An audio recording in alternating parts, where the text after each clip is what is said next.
Hello, everyone. I hope you're well and happy today.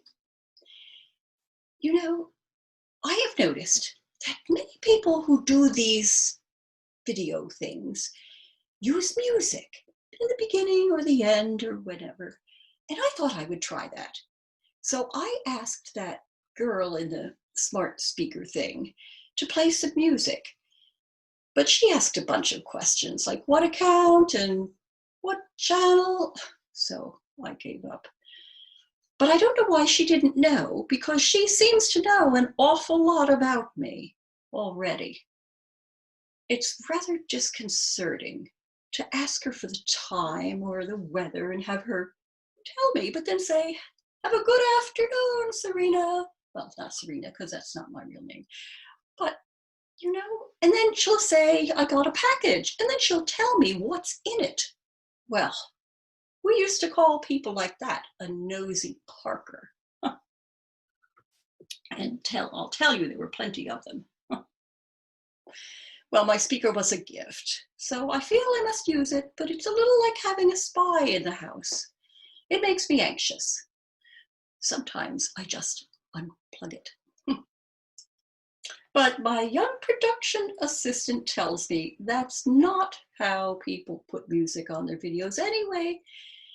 And then she started talking about soundtracks, and I told her, well, we'll look into that soon. We'll work on that together another time. We'll work on it together. It'll take some research. Anyway, well, modern electronics can take some getting used to. It used to be so simple watching a movie. You'd get your tape or your disc and pop it in the machine and press the button and everything would go swimmingly. Now, just finding what you want to watch is an elaborate search using the remote, and they've taken away all those nice big buttons with all the functions marked. One of my daughters got me an account with one of those streaming services, and look at the remote it requires. Look at this.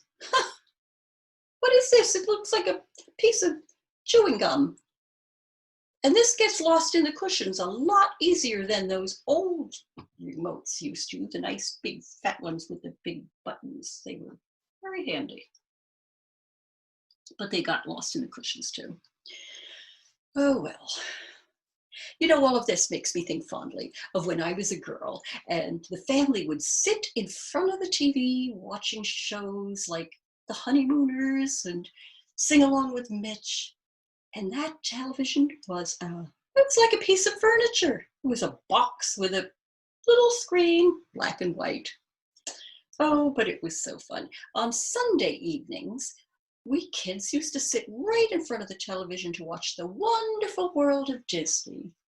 That's what they called it, The Wonderful World of Disney.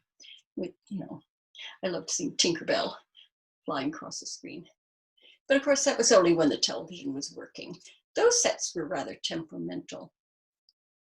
There were entire shops dedicated to repairing TVs. And ours was often on the fritz. That's what they used to say, on the fritz, right?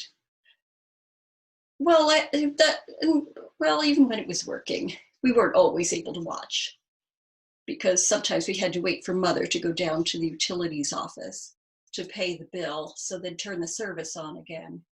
But that only happened a few times, and that was only after Father disappeared. This was after my sister ran away from home, but she left a note. Father went out for beer one evening and just vanished, disappeared. Mother went down and filed a missing persons report with Officer Jack, but nothing ever came of it. See, Officer Jack was a friend of my father's, so Mother knew that if anybody could find him, it would be Officer Jack. So she checked with him often, but he always told her there were no clues, not a trace, simply vanished. Poor woman. Even on her deathbed, she said, "Whatever could have happened to your father?" She did miss him so.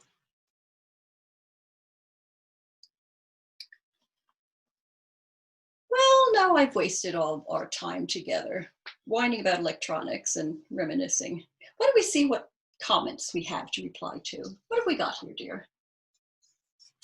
First one, don't you think you are setting a bad example for young people with your smoking and drinking on screen? No, not really. Let's see now. Oh, this is a long one. And it starts out, lovely Serena. I like it already.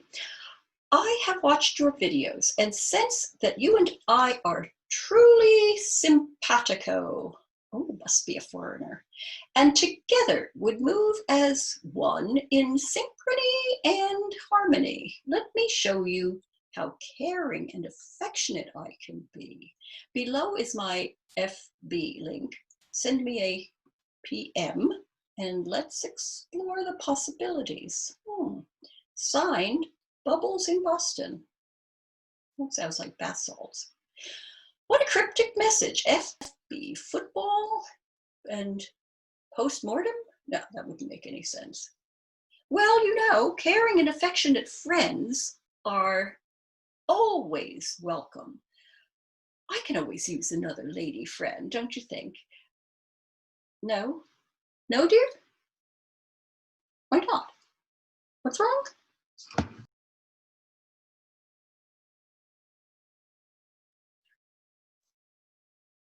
I see. Well, I wasn't expecting that. But to tell you the truth, this is the first proposition I've gotten in years from a man or a woman. So I'm flattered. Thank you, Bubbles. But no. Is there any other one? There we are. How old is the old bat anyway? That's a little crude. Well, what we call a woman of my years is a woman of a certain age, which is certainly imprecise, but it's a polite response to a somewhat impertinent question. So let me just say this. If you could remember watching on a black and white television as that astronaut Neil Armstrong walked on the moon, then you and I may be contemporaries. Well, that's it for today, dear. So long for now. And remember, be safe and be happy. Cheers.